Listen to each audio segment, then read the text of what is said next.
So here's the good news about families. The last 50 years have seen a revolution in what it means to be a family. We have blended families, adoptive families. We have nuclear families living in separate houses and divorced families living in the same house. But through it all, the family has grown stronger. 8 in 10 say the family they have today is as strong or stronger than the family they grew up in. Now here's the bad news. Nearly everyone is completely overwhelmed by the chaos of family life. Every parent I know, myself included, feels like we're constantly playing defense. Just when our kids stop teething, they start having tantrums. Just when they stop needing our help taking a bath, they need our help dealing with cyber stalking or bullying. And here's the worst news of all. Our children sense we're out of control. Ellen Galinsky of the Families and Work Institute asked 1,000 children, if you were granted one wish about your parents, what would it be? The parents predicted the kids would say, spending more time with them. They were wrong. The kids' number one wish, that their parents be less tired and less stressed. So how can we change this dynamic? Are there concrete things we can do to reduce stress, draw our family closer, and generally prepare our children to enter the world? I spent the last few years trying to answer that question, traveling around, meeting families, talking to scholars, experts ranging from elite peace negotiators to Warren Buffett's bankers to the Green Berets. I was trying to figure out, what do happy families do right, and what can I learn from them to make my family happier? I want to tell you about one family that I met and why I think they offer clues. At 7 p.m. on a Sunday in Hidden Springs, Idaho, the 6 members of the Starr family are sitting down to the highlight of their week, the family meeting. The Starrs are a regular American family with their share of regular American family problems.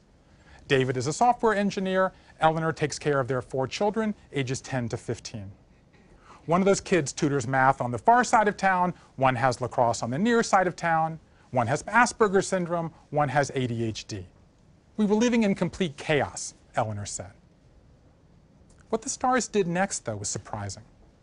Instead of turning to friends or relatives, they looked to David's workplace. They turned to a cutting-edge program called Agile Development that was just spreading from manufacturers in Japan to startups in Silicon Valley. In Agile, workers are organized into small groups and do things in very short spans of time. So instead of having executives issue grand proclamations, the team, in effect, manages itself. You have constant feedback. You have daily update sessions. You have weekly reviews. You're constantly changing. David said when they brought this system into their home, the family meetings in particular increased communication, decreased stress, and made everybody happier to be part of the family team. When my wife and I adopted these family meetings and other techniques into the lives of our then 5-year-old twin daughters, it was the biggest single change we made since our daughters were born. And these meetings had this effect while taking under 20 minutes. So what is Agile, and why can it help with something that seems so different, like families? In 1983, Jeff Sutherland was a technologist at a financial firm in New England. He was very frustrated with how software got designed. Companies followed the waterfall method, right, in which executives issued orders that slowly trickled down to programmers below, and no one had ever consulted the programmers. 83% of projects failed. They were too bloated or too out of date by the time they were done. Sutherland wanted to create a system where ideas didn't just percolate down, but could percolate up from the bottom and be adjusted in real time. He read 30 years of Harvard Business Review before stumbling upon an article in 1986 called The New Product Development Game. It said that the pace of business was quickening. And by the way, this was 1986. And the most successful companies were flexible. It highlighted Toyota and Canon and likened their adaptable, tight-knit teams to rugby scrums. As Sutherland told me, we got to that article and said, that's it. In Sutherland's system, companies don't use large, massive projects that take 2 years. They do things in small chunks. Nothing takes longer than 2 weeks. So instead of saying, you guys go off into that bunker and come back with a cell phone or a social network, you say, you go off and come up with one element, then bring it back. Let's talk about it. Let's adapt. You succeed or fail quickly. Today, Agile is used in 100 countries, and it's sweeping into management suites. inevitably, people began taking some of these techniques and applying it to their families. You had blogs pop up and some manuals were written. Even the Sutherlands told me that they had an agile Thanksgiving, where you had one group of people working in the food, one setting the table, and one greeting visitors at the door. Sutherland said it was the best Thanksgiving ever. So let's take one problem that families face, crazy mornings, and talk about how agile can help. A key plank is accountability. So teams use information radiators, these large boards in which everybody is accountable. So the stars, in adapting this to their home, created a morning checklist in which each child is expected to tick off chores. So in the morning I visited, Eleanor came downstairs, poured herself a cup of coffee, sat in a reclining chair. And she sat there genuinely, kind of amiably talking to each of her children. As one after the other, they came downstairs, checked the list, made themselves breakfast, checked the list again, put the dishes in the dishwasher, rechecked the list, fed the pets or whatever chores they had, checked the list once more, gathered their belongings, and made their way to the bus. It was one of the most astonishing family dynamics I have ever seen. And when I strenuously objected, this would never work in our house, our kids needed way too much monitoring, Eleanor looked at me. That's what I thought, she said. I told David, keep your work out of my kitchen, but I was wrong. So I turned to David, so why does it work? He said, you can't underestimate the power of doing this. And he made a check mark. He said, in the workplace, adults love it. With kids, it's heaven. The week we introduced a morning checklist into our house, it cut parental screaming in half. But the real change didn't come till we had these family meetings. So following the Agile model, we asked 3 questions. What worked well in our family this week? What didn't work well? And what will we agree to work on in the week ahead? Everyone throws out suggestions, and then we pick 2 to focus on.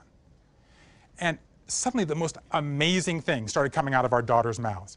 What worked well this week? Getting over our fear of riding bikes, making our beds. What didn't work well? Our math sheets, or greeting visitors at the door. Like a lot of parents, our kids are something like Bermuda Triangles, like thoughts and ideas go in, but none ever comes out. I mean, at least not that are revealing. This gave us access suddenly to their innermost thoughts. But the most surprising part was when we turned to what are we going to work on the week ahead. You know, the key idea of Agile is that teams essentially manage themselves, and it works in software, and it turns out that it works with kids. Our kids love this process, so they would come up with all these ideas. You know, greet 5 visitors at the door this week, get an extra 10 minutes of reading before bed. Kick someone, lose desserts for a month. It turns out, by the way, our girls are little Stalins. We constantly have to kind of dial them back. Now look, naturally there's a gap between their kind of conduct in these meetings and their behavior the rest of the week. But the truth is it didn't really bother us. It felt like we were kind of laying these underground cables that wouldn't light up their world for many years to come. 3 years later, our girls are almost 8 now, we're still holding these meetings. My wife counts them among her most treasured moments as a mom.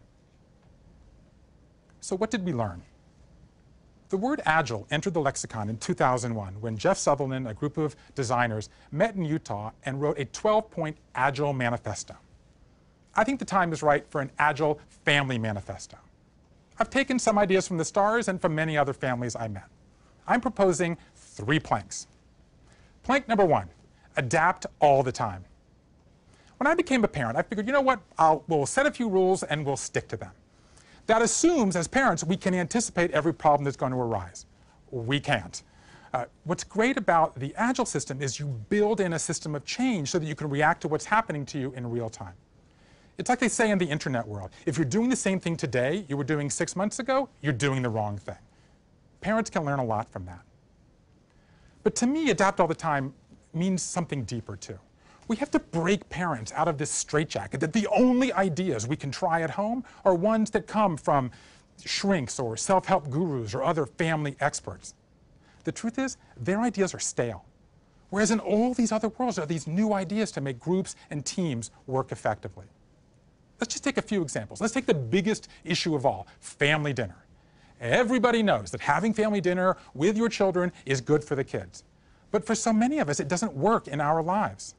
I met a celebrity chef in New Orleans who said, no problem, I'll just time shift family dinner. I'm not home, can't make family dinner, we'll have family breakfast. We'll meet for a bedtime snack. We'll make Sunday meals more important. And the truth is, recent research backs him up. It turns out there's only 10 minutes of productive time in any family meal. The rest of it's taken up with take your elbows off the table and pass the ketchup. You can take that 10 minutes and move it to any part of the day and have the same benefit. So time shift family dinner, that's adaptability. An environmental psychologist told me if you're sitting in a hard chair on a rigid surface, you'll be more rigid. If you're sitting on a cushioned chair, you'll be more open. She told me when you're disciplining your children, sit in an upright chair with a cushioned surface, the conversation will go better. My wife and I actually moved where we sit for difficult conversations because I was sitting above in the power position. So move where you sit. That's adaptability. The point is there are all these new ideas out there. We've got to hook them up with parents. So plank number 1, adapt all the time. Be flexible, be open-minded, let the best ideas win. Plank number 2, empower your children.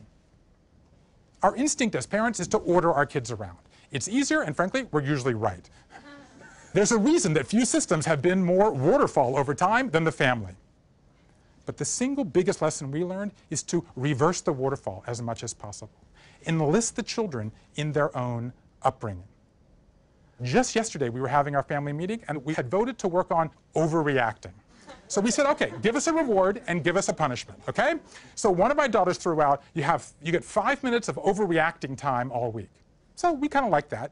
But then her sister started working the system. She said, do I get 1 5-minute overreaction, or can I get 10 30-second overreactions? I love that. Spend the time however you want.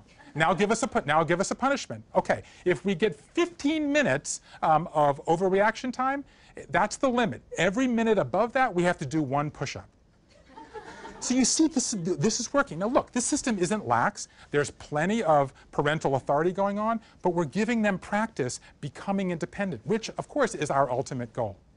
I mean, just as I was leaving to come here tonight, one of my daughters started screaming. The other one said, overreaction, overreaction, and started counting. And within 10 seconds, it had ended. To me, that is a certified agile miracle. So the point is, and by the way, research backs this up too.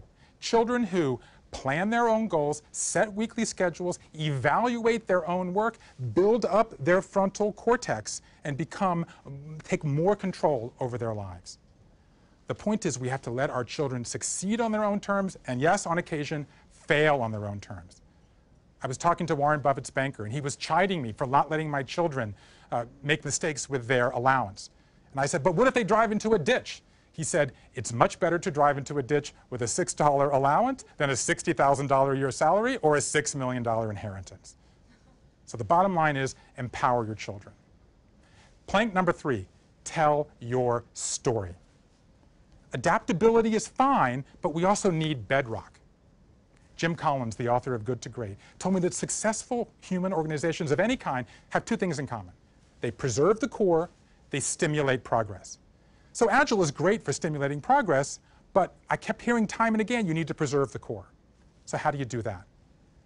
Collins coached us on doing something that businesses do, which is define your mission and identify your core values. So he led us through the process of creating a family mission statement. We did the family equivalent of a corporate retreat. We had a pajama party. I made popcorn. Actually, I burned 1, so I made 2. My wife brought a flip chart, and we had this great conversation, like, what's important to us? What values do we most uphold? And we ended up with 10 statements. We are travelers, not tourists. We don't like dilemmas. We like solutions. Again, research shows that parents should spend less time worrying about what they do wrong and more time focusing on what they do right. Worry less about the bad times and build up the good times. This family mission statement is a great way to identify what it is that you do right. A few weeks later, we got a call from the school. One of our daughters had gotten into a spat. And suddenly we were worried, like, do we have a mean girl on our hands? And we didn't really know what to do, so we called her into my office. The family mission statement was on the wall, and my wife said, so, anything up there seem to apply? And she kind of looked down the list, and she said, bring people together? Suddenly, we had a way into the conversation. Another great way to tell your story is to tell your children where they came from. Researchers at Emory gave children a simple what do you know test. Do you know where your grandparents were born? Do you know where your parents went to high school? Do you know anybody in your family who had a difficult situation, an illness, and they overcame it? the children who scored highest on this do you know scale had the highest self-esteem and a greater sense they could control their lives. The do you know test was the single biggest predictor of emotional health and happiness. As the author of the study told me, children who have a sense of they're part of a larger narrative have greater self-confidence. So my final plank is tell your story. Spend time retelling the story of your family's positive moments and how you overcame the negative ones. If you give children this happy narrative, you give them the tools to make themselves happy. I was a teenager when I first read Anna Karenina and its famous opening sentence, all happy families are alike. Each unhappy family is unhappy in its own way. When I first read that, I thought, that sentence is inane. Of course all happy families aren't alike. But as I began working on this project, I began changing my mind. Recent scholarship has allowed us, for the first time, to identify the building blocks that successful families have. I've mentioned just 3 here today. Adapt all the time, empower the children, tell your story. Is it possible all these years later to say Tolstoy was right? The answer, I believe, is yes. When Leo Tolstoy was 5 years old, his brother Nikolai came to him and said he had engraved the secret to universal happiness on a little green stick, which he had hidden in a ravine on the family's estate in Russia. If the stick were ever found, all humankind would be happy. Tolstoy became consumed with that stick, but he never found it. In fact, he asked to be buried in that ravine where he thought it was hidden. He still lies there today, covered in a layer of green grass. That story perfectly captures for me the final lesson that I learned. Happiness is not something we find. It's something we make. Almost anybody who's looked at well-run organizations has come to pretty much the same conclusion. Greatness is not a matter of circumstance. It's a matter of choice. You don't need some grand plan. You don't need a waterfall. You just need to take small steps, accumulate small wins. Keep reaching for that green stick. In the end, this may be the greatest lesson of all. What's the secret to a happy family? Try.